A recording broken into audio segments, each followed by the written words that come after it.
Question number 42, डेब्ट equity ratio calculate करनी है हमें,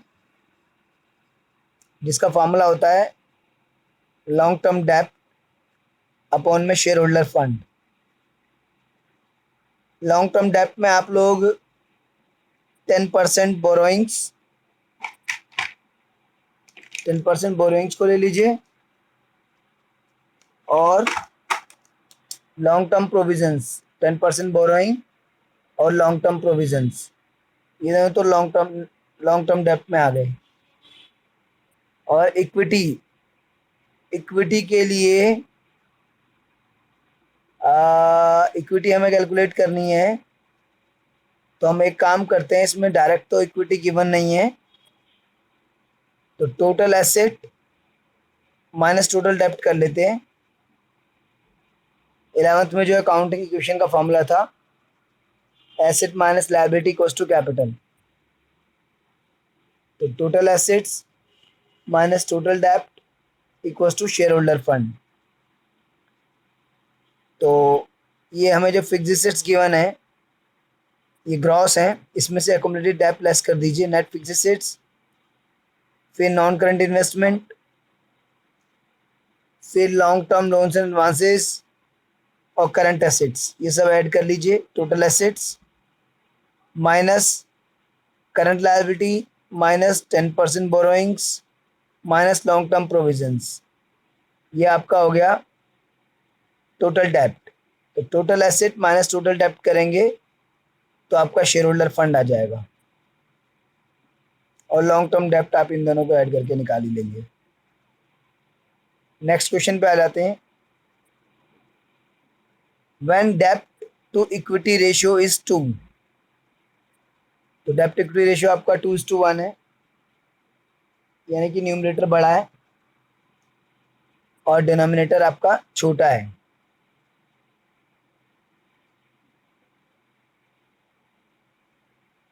और आपको बताना है कि रेशियो इंक्रीज डिक्रीज या नो चेंज।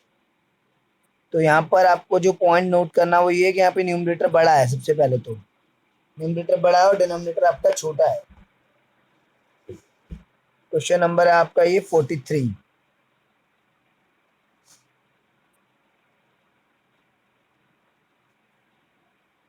डेब्ट इक्विटी रेशियो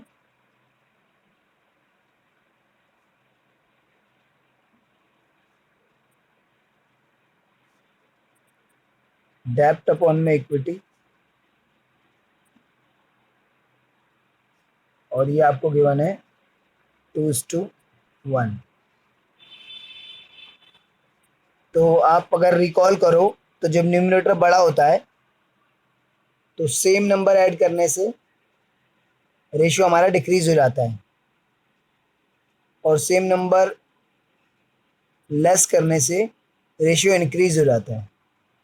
अगर आप इसको रिमेंबर नहीं भी रख सकते कोई बात नहीं, आप वहाँ पर एग्ज़ाम के टाइम पर फटाफट से थोड़ा सा करके देख लीजिए।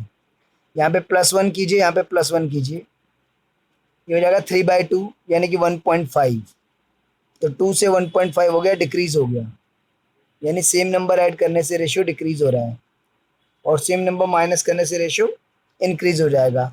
जब एक पता चल गया तो दूसरा अपने आप ही पता चल जाएगा ना आपको। चलिए अब इसमें देख लेते हैं क्या क्या पॉइंट्स है हमारे पास। Just a moment.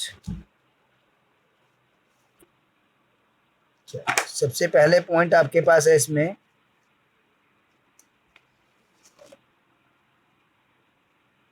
एक मिनट,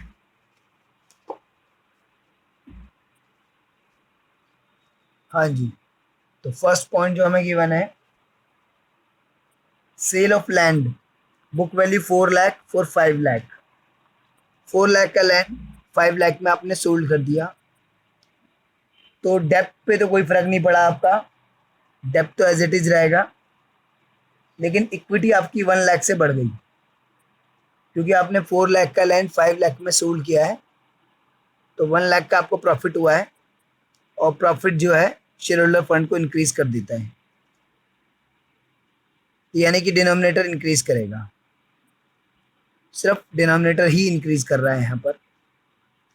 तो जब सिर्फ न्यूमरेटर या सिर्फ डिनोमिनेटर इंक्रीज करें, तब तो सिंपल है, हमें पता ही है कि डिनोमिनेटर इंक्रीज करने से रेशियो डिक्रीज हो जाती है और डिनोमिनेटर डिक्रीज करने से रेशियो इंक्रीज हो जाती है। और न्यूमरेटर में उल्टा है, इंक्रीज करने से रेशियो इंक्रीज और डिक्रीज करने से रेशियो डिक्रीज। न्यूमरेटर में डायरेक्ट होता है, इंक्रीज करने से रेशियो इंक्रीज और डिक्रीज करने से रेशियो डिक्रीज। और डिनोमिनेटर में इनवर्स होता है, इंक्रीज करने से रेशियो डिक्रीज और डिक्रीज करने से रेशियो इंक्रीज।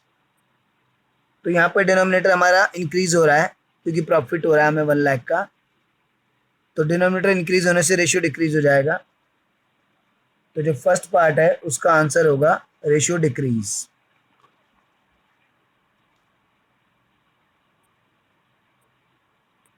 सेकेंड है आपका issue of equity share for purchase of plant and machinery worth ₹10 lakh.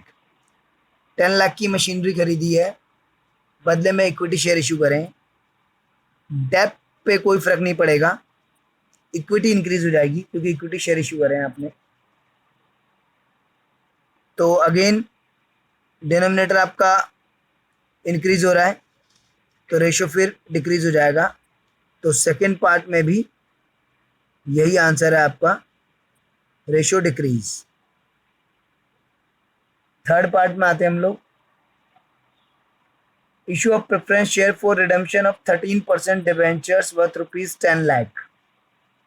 10 lakh के डिबेंचर रिडीम करने के लिए प्रेफरेंस शेयर इशू करें। तो थर्ड पार्ट में डेप्थ आपका डिक्रीज हो रहा है, न्यूमरेटर आपका डिक्रीज हो रहा है और डिनोमिनेटर आपका बढ़ रहा है। तो न्यूमरेटर डिक्रीज होने से रेशियो डिक्रीज होती है और डिनोमिनेटर इंक्रीज होने से भी रेशियो डिक्रीज होती है, तो इसका आंसर भी डिक्रीज ही होगा।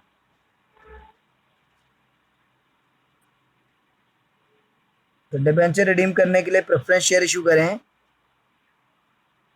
तो डेप्थ तो आपका जो है वो डिक्रीज हो गया और इक्विटी इंक्रीज हो गया, तो रेशियो डिक्रीज। न्यूमरेटर इंक्रीज है और न्यूमरेटर डिक्रीज है और डिनोमिनेटर इंक्रीज है। तो न्यूमरेटर डिक्रीज होने से रेशियो डिक्रीज होती है और डिनोमिनेटर इंक्रीज होने से भी रेशियो डिक्रीज होती है, तो ये तो काफ़ी ज़्यादा डिक्रीज हो जाएगी। इसके बाद है हमारा क्वेश्चन नंबर 44, डेप्ट इक्विटी रेशियो इसमें 0.5:1।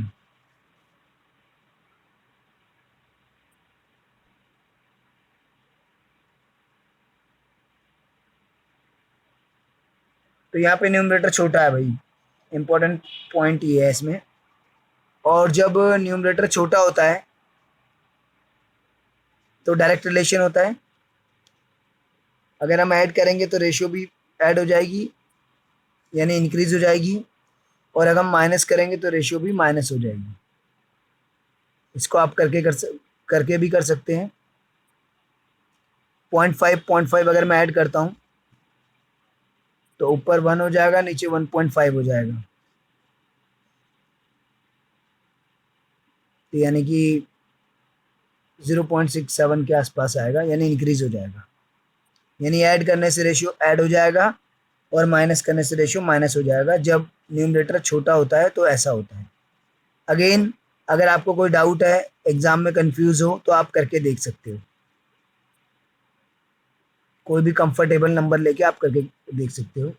अगर इसमें आप 0.5 माइनस कर दो, 0.25 माइनस कर दो, तो ऊपर हो जाएगा 0.25 और नीचे हो जाएगा 0.75,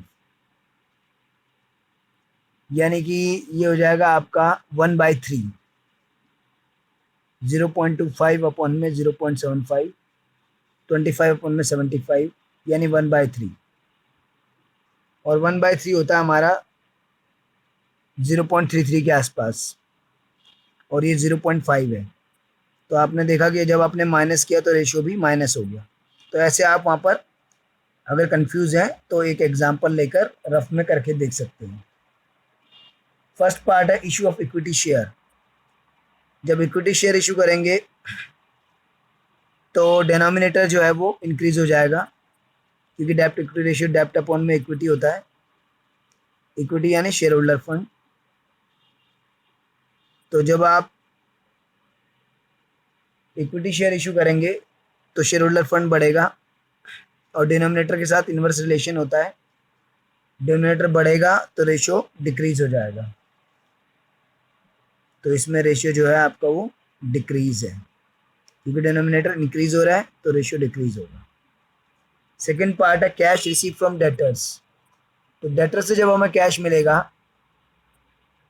तो इससे ना डेप्ट पे फर्क पड़ेगा ना ही इक्विटी पे कोई फर्क पड़ेगा, शेयर होल्डर फंड पे भी कोई फर्क नहीं पड़ेगा इस पे, ना इसमें डेप्ट वाली कोई आइटम है ना इसमें शेयर होल्डर फंड वाली कोई आइटम है। तो सेकेंड पार्ट में आएगा आपका नो इफेक्ट। थर्ड पार्ट पे हम आते हैं रिडम्पशन ऑफ डिबेंचर्स। तो डिबेंचर अगर हम रिडीम करते हैं तो हमारा डेप्ट कम हो जाएगा, शेयर होल्डर फंड पे नो इफेक्ट।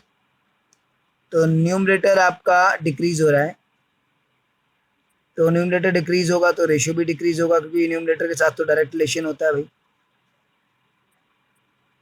फोर्थ है purchase of goods on credit. तो गुड्स अगर हम क्रेडिट में खरीदेंगे तो हमारी करंट लायबिलिटी बढ़ेगी और डेप्ट में हमारी सिर्फ नॉन करंट लायबिलिटी होती है। डेप्ट इक्विटी रेशियो में डेप्ट में सिर्फ नॉन करंट लायबिलिटी को लिया जाता है, तो यानी डेप्ट में कोई फर्क नहीं है और शेयर होल्डर फंड पे भी इसका कोई इफेक्ट नहीं है, तो इसलिए रेशियो पे भी इसका कोई इफेक्ट नहीं होगा।